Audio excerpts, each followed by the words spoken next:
मोदी सरकार ने नाक कटा दी है। देश की नाक कटा दी है। हिंदुस्तान की नाक कटा दी है। दुनिया के सबसे बड़े लोकतंत्र की नाक कटा दी है। और दुनिया भारत की तरफ देख रही है कि ये क्या हो रहा है दुनिया के सबसे बड़े लोकतंत्र में। हम इस पर चर्चा करेंगे कि क्यों और कैसे नरेंद्र मोदी की सरकार ने हिंदुस्तान की नाक कटा दी है।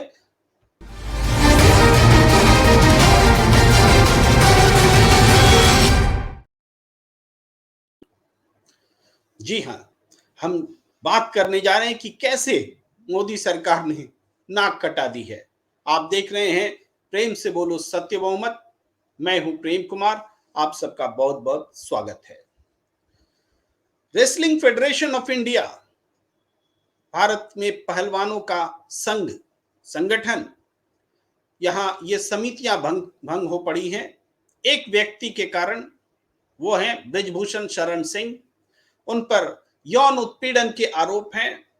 महिला पहलवानों के साथ यौन शोषण और यौन उत्पीड़न के आरोप हैं। महिलाएं संघर्ष कर रही हैं, आंदोलन पर बैठी हैं, सड़क पर बैठी हैं। जंतर मंतर से उनको हटा दिया गया है। वो अपना मेडल गंगा में विसर्जित करने जा रही थी, जहां से किसान नेता नरेश टिकैत ने उन्हें समझा बुझा करके वापस बुलाया है। लेकिन हम सिर्फ इसकी चर्चा नहीं कर रहे कि इस कारण से हिंदुस्तान की नाक कट गई है कि महिलाओं ने संघर्ष किया, महिला पहलवानों ने संघर्ष किया। जो बात हम करने जा रहे हैं वो है United world wrestling. United world wrestling ये एक ऑर्गेनाइजेशन है अंतरराष्ट्रीय स्तर पर पहलवानों का। उसने साफ तौर पर कहा है कि रेसलिंग फेडरेशन ऑफ इंडिया अगर 45 दिनों के भीतर अपनी चुनाव नहीं कराता है तो हम इसकी मान्यता रद्द कर देंगे। जी हां, लोकतंत्र, दुनिया के सबसे बड़े लोकतांत्रिक देश को अंतरराष्ट्रीय पहलवान संगठन, भारत के पहलवान संगठन को बता रहा है कि चुनाव नहीं कराओगे तो हम मान्यता रद्द कर देंगे। ये एक बड़ी चेतावनी है। दुनिया के सामने हमारा सिर शर्म से झुक रहा है, लेकिन सिर्फ एक इस बिंदु पर नहीं कि चुनाव की नसीहत दे रहा है यूनाइटेड रेसलिंग फेडरेशन भारत को। इसका कारण है कि उसने महिला पहलवानों के साथ जो दुर्व्यवहार हुए हैं, जो बुरा व्यवहार हुआ है महिला पहलवानों के साथ, उसकी भी उसने निंदा की है। जिस तरीके से संघर्षरत महिला पहलवानों को कचरे के बोरे की तरह घसीट कर ले जाया गया, हिरासत में रखा गया, उन पर मुकदमे दर्ज किए गए, उसको देखते हुए ये बात उठाई जा रही है।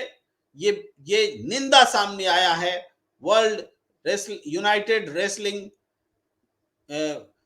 ऑर्गेनाइजेशन से। और हम आपको दिखा रहे हैं कि क्या उसने जारी किया। देखिए, ये ऑफिशियल स्टेटमेंट है यूनाइटेड वर्ल्ड रेसलिंग का। इसमें पूरा उन्होंने ब्लॉग लिख करके ये पूछा है। इसमें जो बातें बताई गई हैं उसको देखिए। इसमें कहा गया है कि जो रेसलिंग फेडरेशन ऑफ इंडिया है इसको तुरंत चुनाव कराना चाहिए। जो महिला पहलवान हैं उन महिला पहलवानों की बात सुनी जानी चाहिए, शिकायतों की जांच होनी चाहिए। अब तक जो जांच हुई उसके नतीजे सामने नहीं आने पर चिंता व्यक्त की गई है। पुलिस के दुर्व्यवहार पर चिंता व्यक्त की गई है। एक महिला पहलवानों के साथ जो बर्ताव किया जा रहा है उस पर चिंता व्यक्त की गई है। जो रेसलिंग फेडरेशन ऑफ इंडिया का चुनाव नहीं हो रहा है उस पर चिंता व्यक्त की गई है। और ये चिंता निश्चित रूप से चिंताजनक है पूरे हिंदुस्तान के लिए। आप ये कह सकते हैं कि ये तो विदेश से आलोचना हो रही है। इसकी काट क्या होगी आप कल्पना करिए। भारतीय जनता पार्टी के लोग इसकी काट कैसे करेंगे कि हिंदुस्तान को अंतरराष्ट्रीय स्तर पर बदनाम किया जा रहा है। आपको याद होगा पीटी उषा जी, जो कि बहुत महान एथलीट हैं, उन्होंने महिला पहलवानों के लिए कहा था कि आपके धरना प्रदर्शन से हिंदुस्तान की नाक कट रही है। आज समझिए कि नाक किसकी वजह से कट रही है। जो महिलाएं न्याय मांग रही हैं, इंसाफ मांग रही हैं, उनको इंसाफ मांगने से अगर हिंदुस्तान की नाक कट रही थी, आज अंतरराष्ट्रीय पहलवान संगठन यूनाइटेड रेसलिंग ऑर्गेनाइजेशन जो है आपसे ये कह रहा है कि संगठन रेसलिंग फेडरेशन ऑफ इंडिया इसका चुनाव कराइए, महिलाओं को न्याय दीजिए, तो इससे नाक कट रही है। जो रेसलिंग फेडरेशन ऑफ इंडिया के लिए यूनाइटेड वर्ल्ड रेसलिंग की जो नसीहत है, वो पूरे देश के लिए शर्म की बात है। पूरे देश के लिए शर्म की बात है कि आखिर क्यों महिलाएं लगातार जंतर मंतर पर बैठी रहीं, क्यों जंतर मंतर से उनके तंबू उखाड़ फेंके गए, क्यों उनको घसीट करके ले जाया गया, पुलिस ने दुर्व्यवहार किया, और क्यों सबका आरोपी, इन महिलाओं का आरोपी, देश का आरोपी ब्रिजभूषण शरण सिंह, सारे आरोपों के बावजूद वो संसद में खड़ा है, नया सदन के उद्घाटन में मौजूद है, श्वेत वस्त्र में मौजूद है, और उन पर उनसे इस्तीफे लिए गए हैं। उन्होंने इस्तीफा दिया है बहुत दबाव के बाद रेसलिंग फेडरेशन ऑफ इंडिया से, लेकिन भारतीय जनता पार्टी अब बीजेपी के सांसद के रूप में उस पर कोई कार्रवाई नहीं करती। पुलिस उनके खिलाफ पॉक्सो एक्ट के तहत कार्रवाई तो करती है 7 दिनों के बाद, सुप्रीम कोर्ट के हस्तक्षेप के बाद, लेकिन उनकी गिरफ्तारी नहीं करती। और अब आप मीडिया में देख रहे हैं कि ये तथ्य आरोपित किए जा रहे हैं कि पॉक्सो एक्ट जिन कारणों से लगा है वो कारण थे ही नहीं। जो महिला पहलवान है उनके परिवार से ये कहवाया जा रहा है कि ये नाबालिग नहीं है, इनके एक साजिश रची गई है। और जो बात बहुत दिनों से वो कह रहे थे ब्रिजभूषण शरण सिंह कि हम पॉक्सो एक्ट हटवा देंगे, उसकी आधारशिला तैयार है। एक तरफ सत्ता का संरक्षण ब्रिजभूषण शरण सिंह को खुलेआम मिल रहा है, दूसरी तरफ महिला पहलवान संघर्ष कर रहे हैं, और इस पर दुनिया की नजर है। दुनिया देख रही है कि एक दुनिया के सबसे बड़े लोकतांत्रिक देश में कैसे महिला पहलवानों के साथ जो देश के लिए दुनिया के स्तर पर मेडल जीतकर देश के लिए नाम कमाती हैं, उनके साथ बुरा बर्ताव किया जा रहा है। कोई सुनवाई नहीं है। प्रधानमंत्री उसी दिल्ली में 100-200 मीटर की दूरी पर रहते हैं, राष्ट्रपति उसी दिल्ली में रहते हैं, जंतर मंतर से अधिक दूरी नहीं है। उसके बावजूद कोई उनको सुनने नहीं आता। बीजेपी के मंत्री और सांसदों का तो कहना ही क्या, आपको एक विजुअल दिखाता हूं। तो यहाँ आपने देखा मीनाक्षी लेखी जो है केंद्रीय मंत्री है, महिला सांसद है, लेकिन पहलवानों के मुद्दे पर कुछ नहीं बोला, और जिस तरह भागी है वो सब आपने देख लिया है। यहाँ पर तमाम भाषण उन्होंने दिया था, वहां से मंदिर से यहाँ तक भागते हुए वो आई हैं, और उनकी गाड़ी आप जाते हुए देख सकते हैं। यहाँ पर कोई भी ये क्लिपिंग्स है जो आप देख रहे हैं कि कैसे एक महिला मंत्री मीनाक्षी लेखी पत्रकारों के सवाल का जवाब देने से बच रही हैं। अब पत्रकार सवाल पूछ रहे हैं कि महिला पहलवानों के बारे में बोलिए, आप महिला हैं, आप महिला मंत्री हैं, ले जवाब दीजिए। लेकिन जवाब देने के लिए कोई आगे नहीं आ रही है महिला मंत्री। क्यों? नरेंद्र मोदी जी की सरकार में अकेली मीनाक्षी लेखी महिला मंत्री नहीं है, और भी महिला मंत्री हैं, 11 महिला मंत्री हैं, लेकिन क्या मजाल कि कोई भी एक महिला मंत्री आकर के इन महिला खिलाड़ियों के आंसू पोंछ ले।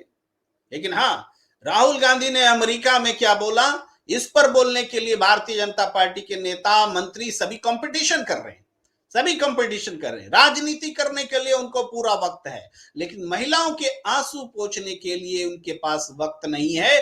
ब्रिजभूषण शरण सिंह जैसे हिस्ट्री शीटर के लिए उनको संरक्षण देने का उनको पूरा अख्तियार है, वो संरक्षण देंगे, वो सांसद बना के रखेंगे, पाल पोस कर रखेंगे, लेकिन उनके खिलाफ जो आरोप है उसकी जांच वो नहीं कराएंगे। बात कह देते हैं जुडिशियरी प्रोसेस में है। अरे जुडिशियरी प्रोसेस में है, पुलिस ने एफआईआर लिख ली है, और एफआईआर पॉक्सो एक्ट के तहत है, गिरफ्तारी नहीं हो रही है, आप सवाल नहीं उठा सकते। सत्ताधारी दल है, आपकी सरकार है, दिल्ली पुलिस गृह मंत्रालय के अधीन है, गृह मंत्री के हाथ में है ये चीजें। क्या गृह मंत्रालय के इशारे पर ये चीजें हो रही हैं? आपसे सवाल पूछा जाएगा तो आप इस कदर भागेंगी? ये सरकार, एक बार फिर हम आपको दिखा दें कि कैसे मंत्री भाग रही हैं। जवाब देने को तैयार नहीं है। मैम रेसलर्स बैठे हैं, उनके लिए क्या कहना चाहेंगी? मैम रेसलर्स बैठे हैं, उनके लिए क्या कहेंगी? मैम रेसलर्स अपने मेडल बहाने जा रहे हैं, उनके बारे में क्या कहेंगे आप? चलो मैम रेसलर्स अपने मेडल बहा रहे हैं, उनके बारे में क्या कहेंगी? कानून नियम प्रक्रिया चल रही है। ये दृश्य सदा याद किए जाएंगे, ये दृश्य हमेशा याद किए जाएंगे कि महिला पहलवानों के लिए सवाल पूछे जा रहे हैं, महिला मंत्री भागी जा रही। हम सुना करते थे, पढ़ा करते थे कि नेता भाग जाते हैं, सवाल सुनकर भागते हैं, लेकिन आज साक्षात देख रहे हैं कि मंत्री कैसे सवाल सुनकर भाग रही हैं, पत्रकार का सवाल सुनकर भाग रही हैं।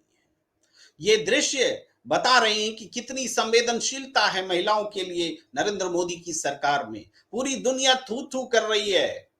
जो यूनाइटेड फेडरेशन है, wrestling federation, United federation wrestling में, मुझे प्रोनाउंसिएशन करने में क्षमा करेंगे, मैं वो दिखला देता हूं, यूनाइटेड वर्ल्ड रेसलिंग, क्षमा कीजिए, यूनाइटेड वर्ल्ड रेसलिंग जो है वो निंदा कर रहा है। और भारत की जो रेसलिंग ऑर्गेनाइजेशन है, फेडरेशन ऑफ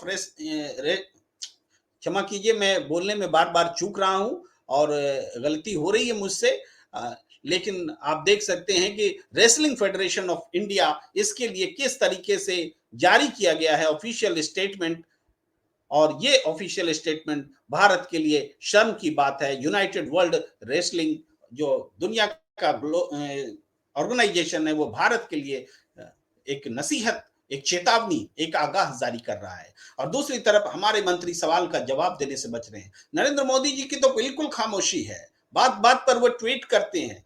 इन्हीं महिला खिलाड़ियों को उन्होंने बेटी बताया था और बेटी की तरह मानते हैं कहा था, लेकिन वही बेटी यौन शोषण और यौन उत्पीड़न की शिकायत लेकर आपसे बात कहने भी गई थी।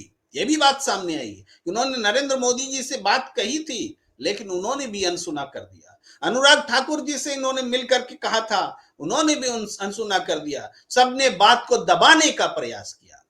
जब कोई रास्ता नहीं दिखा तो ये महिला पहलवान सड़क पर उतरी। इससे पहले जांच के लिए भी उन्होंने आंदोलन किया था, कहा था कि किसी पॉलिटिकल पार्टी का हमें समर्थन नहीं चाहिए, और सबको दूर रखा था अपने मंच से। जो नेता पहुंचे उनको मंच से उतार दिया था। लेकिन बाद के दिनों में जो 3 महीने में जांच हुई, उस जांच का कुछ नहीं निकला, कोई नतीजा सामने नहीं आया। तब इन्होंने देखा कि किस तरीके से ब्रजभूषण शरण सिंह प्रभावशाली हैं और उसका बचाव करने में सत्ता लगी हुई है, और वो बात सही समझी उन्होंने। अगर ये बात सही नहीं होती तो इनके आंदोलन में उतरने के बाद, जंतर मंतर पर धरना देने के बाद, अप्रैल से 1 महीना हो गया, 23 अप्रैल से लगातार वो धरने पर बैठी हुई, 1 महीने से ज्यादा का वक्त हो चुका है, लेकिन सरकार सुनने को तैयार नहीं है, सरकार कान देने को तैयार नहीं है। इसका मतलब आप पीड़ित के साथ नहीं हैं, आप पीड़ा देने वाले के साथ खड़े हैं।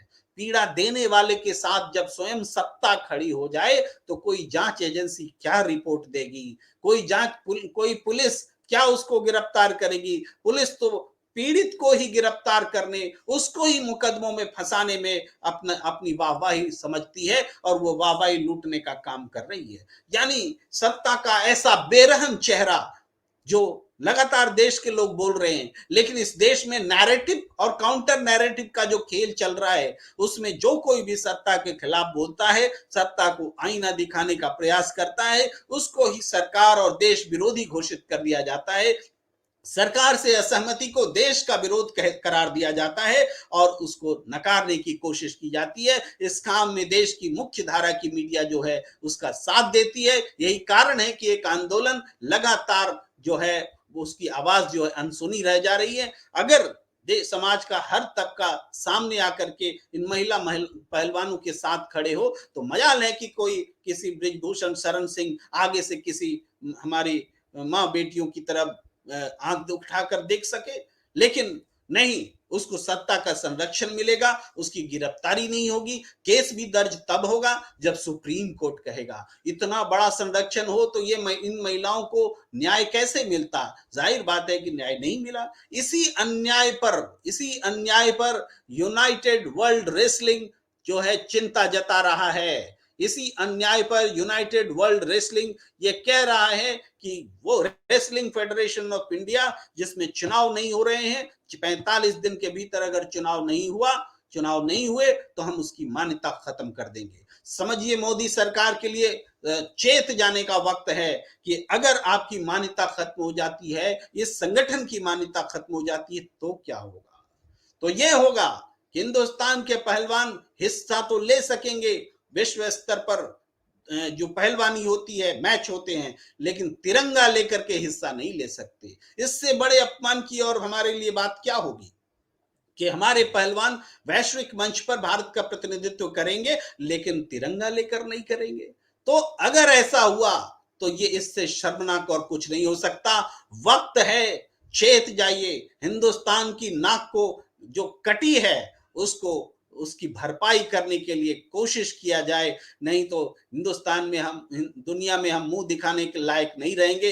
ये विश्व गुरु अपने आप को बोलने से कोई विश्व गुरु नहीं होता है। दुनिया जब हिंदुस्तान को विश्व गुरु बोलेगी तो हमें कहने की जरूरत नहीं पड़ेगी कि हम विश्व गुरु हैं। हम क्या ऐसे विश्व गुरु हुआ जाता है? अपने देश की महिलाओं के साथ ऐसा बर्ताव करके कोई देश क्या विश्व गुरु हो सकता है? लानत भेजते हैं हम, एक नागरिक के तौर पर लानत भेजते हैं हम ऐसी सरकार को जो महिलाओं को प्रोटेक्शन नहीं दे सकती, उनकी आवाज को समर्थन नहीं दे सकती। वो बता रहे हैं कि अमुक व्यक्ति ने गलत किया, लेकिन उसको वो उल्टा प्रोटेक्शन देती है। अपराधी को प्रोटेक्शन, मुलजिम को, अपराधी बोलने से थोड़ा कानूनी रूप में बचना पड़ेगा, मुलजिम को प्रोटेक्शन और शिकायत करने वाले को सजा।